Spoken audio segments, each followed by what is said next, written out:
Gabrielle. I am holding in my hand the Muslim Brotherhood Plan for North America, written in 5/22/1991.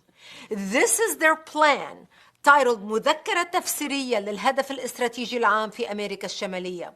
This is about their explanation on how they're going to take over the West, their 100-year plan to infiltrate and dominate the West and establish an Islamic government on earth.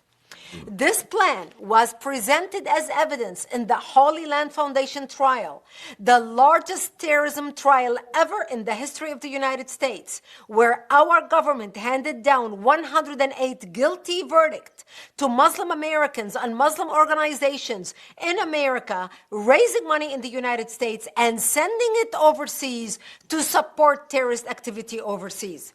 And I'm going to read you a paragraph about their intention in the United States and how they describe their work.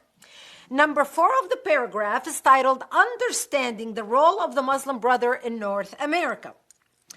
And it says, the process of settlement is a civilization jihadist process with all the word means.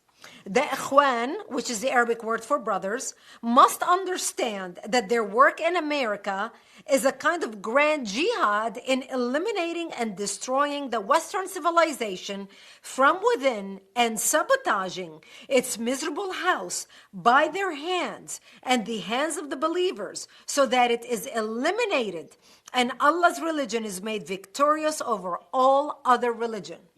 As you can see, they don't mince words. They don't beat around the bush. They tell you exactly what they want to do. They go in detail in this booklet talking about how they are going to implement their plan and the organizations that they had set up in the United States in order for them to advance their plan in America. And here are the names of some of the organizations. They give the names of 29 organizations set up in America to do that. So I'm going to read you some of the names. ISNA, the Islamic Society of North America.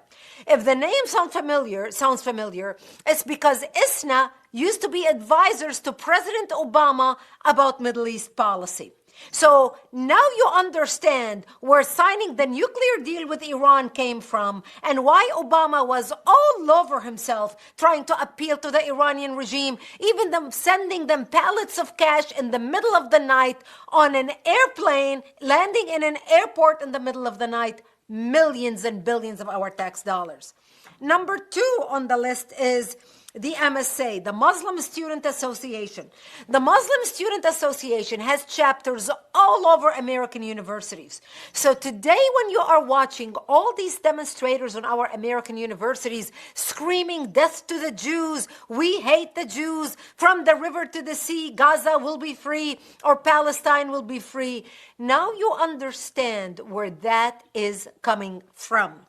Number 8 on the list is the North American Islamic Trust. The North American Islamic Trust owns 90% of mosques in the United States. Number 22 on the list is IAP, Islamic Association for Palestine, which later became CARE, the Council on American Islamic Relations. Now, when you read all this stuff, you think to yourself, how can this happen? Does our government know about this stuff? I have been talking about these things for over 15 years. This is detailed in my book, They Must Be Stopped, which came out in 2008, detailing this plan. When I used to talk about these things, I was accused of being an Islamophobe. People called me a hater. Nobody wanted to listen. When I was warning about the Muslim student associations on college campuses and the money coming from the Middle East funding a social study department, a political science department, and appointing professors who are anti-America and anti-Israel to teach that Israel is evil, America is bad, and the Islamic world is the underdog, and the Palestinians are the oppressed. Nobody wanted to listen. Nobody wanted to pay attention. So today when you see all these people organized on the streets in the United States, hating Israel, hating the Jewish people, hating America, tearing down American flags and the pro-Palestinian demonstrations in New York City, now you understand where that is coming from. If you want more details about this That's coming plan, from you watching can read it babies through burn my alive, book, bitch. They Must Oh, Be here we go. Stopped, which is available on Amazon, as well as for a donation for Act for Buy America. my book. What we say, Heaven?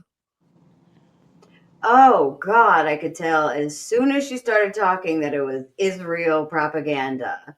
And I said, that's not our country, Israel. Like, let's worry about America. Great, great. But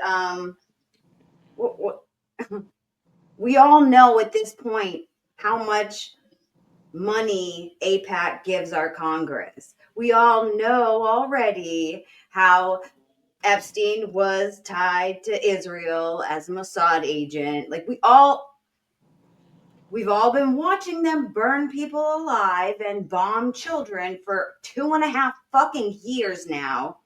Let's protect Israel. No, how about we stop sending billions of our tax dollars to Israel? So maybe, I don't know, we could pay for healthcare here. Maybe, I don't know, we could pay for education here.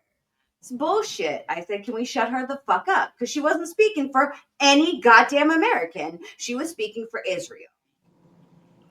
Well, the other thing that people talk about with Mamdani is the fact that he's a socialist. Trump loving Mamdani thing seems so bizarre, so I've been thinking about it a lot. And the number one thing Republicans want to do is destroy the Democratic Party. And what's the biggest threat to the Democratic Party? Socialism.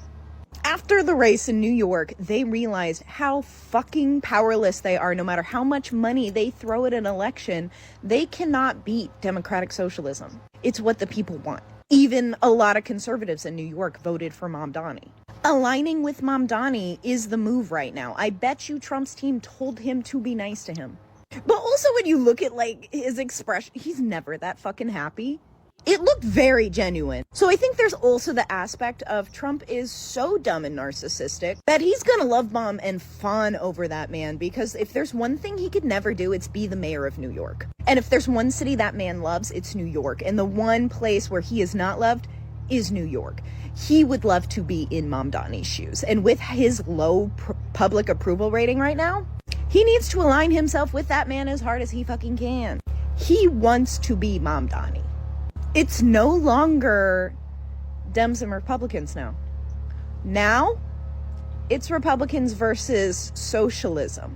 So the smart thing to do here is to make socialism sound as Republican as possible to get as much of their base over to the socialism. That ain't gonna happen. That's disgusting. I don't know who this woman is, but that's just fucking ridiculous. What are you talking about? I heard something earlier about MAGA voted for him. I mean, nobody voted for that guy. Only people that voted for him are the crazy people in New York, which was expected. These crazy leftists that think socialism is a good thing. Democratic socialism and socialism is the same thing. It never works. It's all going to lead to destruction every single time, man. We know that. So it's not Republicans versus socialists. It's still, socialists are still all out there. They're the crazy ones. And it's never going to work. So I don't know what the hell she's talking about. Mia, how do you feel about Mamdani, socialism?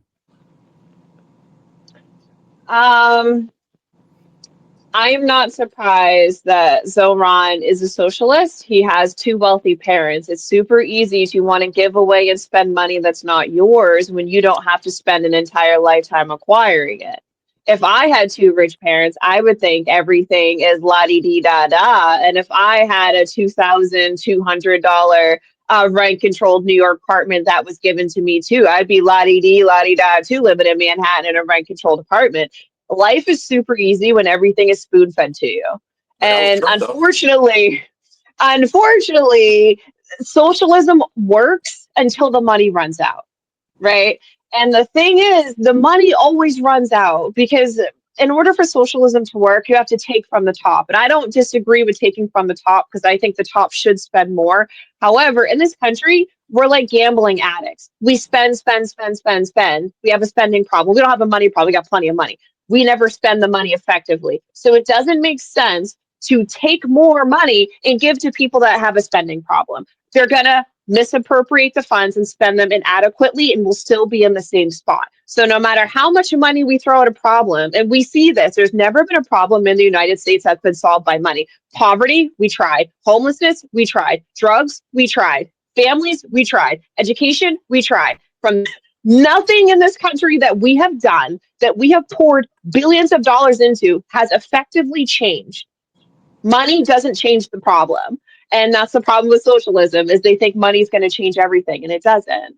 And the thing with overtaxing the rich is the rich can afford to move. They can move outside the county and not have to pay those taxes. So now who is stuck paying all those? Everybody else will have to come up with the money that they don't have to somehow meet the needs. I don't disagree that we should be free buses, free daycare, food should be appropriate. We should be fixing our infrastructure. We should be creating jobs and doing investment. I think that's normal America first things. I just don't agree with socialism and overtaxing people, because it just doesn't work. We have a spending problem. Okay, so I want y'all to watch this clip. Can I just can I just? No, I'm gonna play this clip first. I'm gonna play this clip first. I want y'all to watch this clip, and basically, I want y'all to